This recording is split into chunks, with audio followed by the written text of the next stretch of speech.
It's a very simple mission statement. The director of our men's house would have this thing, and everybody that would come in, he would do an intake, and he would just shake their hand, and he would look at them and say, "We're here to help you help yourself," which is really what we want to do. And so I went to the board and I said, I want to change our mission statement. I want it to be very simple. I think it describes exactly what we do. So we adopted a mission statement that simply says, helping the homeless help themselves.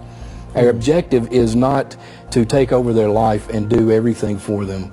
Our objective is to help them be able to take what is left inside of them and help them retain their self-respect and get back up on their feet and back into life.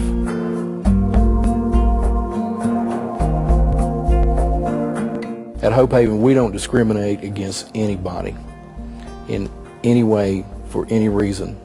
As a matter of fact, we have a statement: you don't have to be a Christian to stay at Hope Haven, and you don't have to be one when you leave. But we do present the message while you're there. Okay. When a knock comes to the door, or we get a referral from another agency somewhere in the community, and we do network even with agencies that are not Christian agencies, because we're in the business of helping people. Right. So we get a referral. They come in the door. They have to have a picture ID, and we always do a background check. We're not in the business of harboring any fugitives or and one of our objectives is the residents that stay with us, that they're in a safe environment. So once we get that clearance that they're not wanted, then they get a drug test. Every resident gets a drug test, and they get a breathalyzer. If they fail either one, they cannot stay with us, but we do offer them a ride up to a local hospital, and they can go into a rehab program for 3 days, or however long it's deemed that they need to be there. We will go pick them up, bring them back, and then get them started into the program. Wow. Another one of the ways that we like to network is we don't do drug and alcohol rehab. There are a lot of good agencies in the area that do. Okay. So the ones who are having issues, we try to network with those other agencies and those other ministries to get that service provided for them. So we keep them till they can get in a good program somewhere, if that's what they want.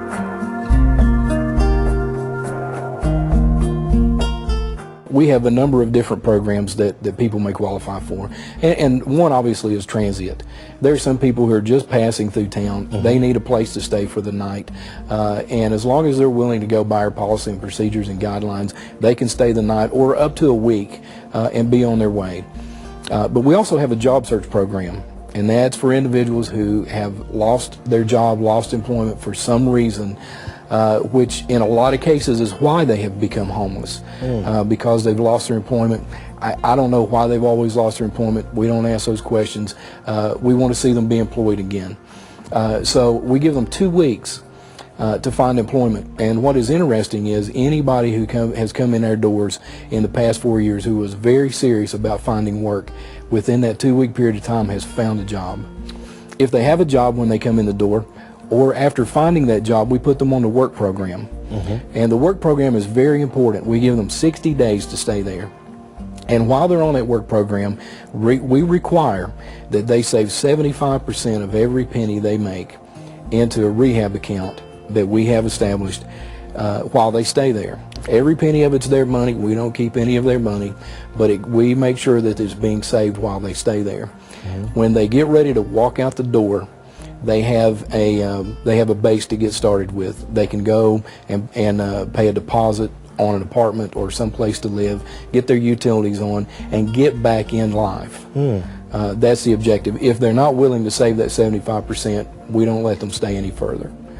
That is very important and very key, because we are here to help them help themselves. So and if they're not willing to help themselves by saving that money, then our job is over.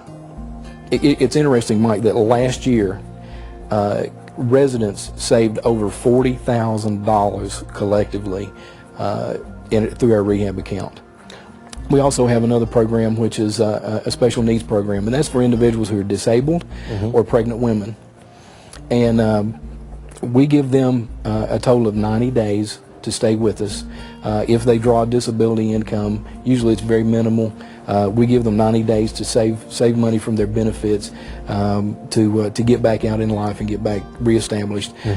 Pregnant women, we give them initially 90 days.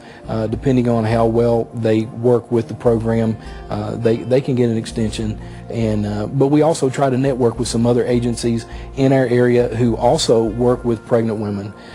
So we're not trying to take all the credit and house all the women who are pregnant. We try to network. There are some good agencies in the area that do that.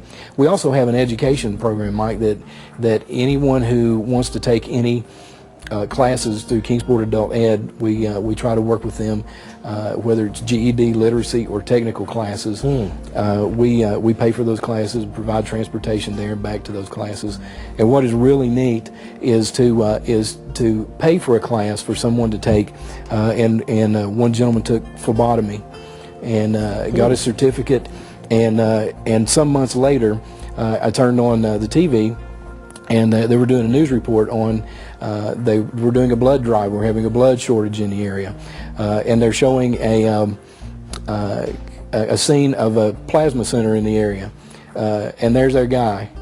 And he's drawing blood out of someone's arm. So he took the certificate he got, and he went and he used it, he applied it, and so we see those things happening over and over and over. As a matter of fact, the people who come into Hope Haven Ministries and come in the door and begin a program, whatever program it is that they're on, the people, out of 205 people that we served last year, 73% of those people completed the program they came in to complete.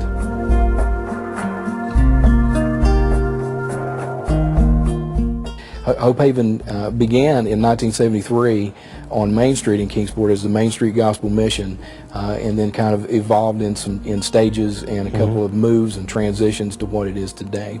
And we're not stopping there. We have goals, and we would like to we would like to be able to better serve families. We do serve families now, but we have to house obviously the husband in a men's facility, and we have to house the women and children in a women's facility. And one of our goals is to be able to acquire some place that we can be able to bring some families so they can stay together, and work with them to get up on their feet while they're together and not dividing them. We're trying to look at the possibility of helping those who are mentally ill, who are homeless, which is a population that falls through the cracks. And so we have goals to try to reach other populations that we're not really touching right now.